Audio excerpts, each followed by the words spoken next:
Cancer, l'équilibre subtil entre émotion et force.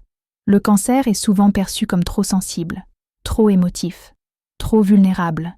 Mais ce que beaucoup ignorent, c'est que cette sensibilité est précisément ce qui fait sa force. Le cancer ressent tout, les ambiances, les silences, les émotions non dites. Il capte ce que les autres ne voient pas encore. De l'extérieur, cela peut donner l'impression d'une fragilité permanente. En réalité, c'est une lucidité émotionnelle profonde. Le cancer n'est pas faible parce qu'il ressent. Il est fort parce qu'il comprend.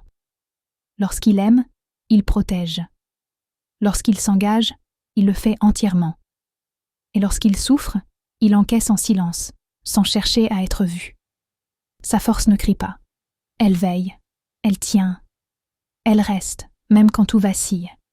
Mais le véritable défi du cancer n'est pas de devenir plus solide. Il l'est déjà.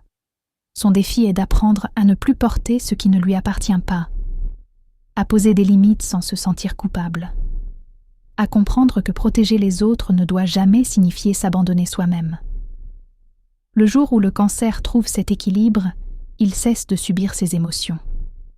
Il les transforme en stabilité, en intuition, en puissance intérieure. Car l'émotion n'est pas l'opposé de la force. Elle en est souvent la source. Et quand cette sensibilité est respectée, elle devient un véritable ancrage, pour soi et pour les autres. Et c'est là que tout commence, selon LND.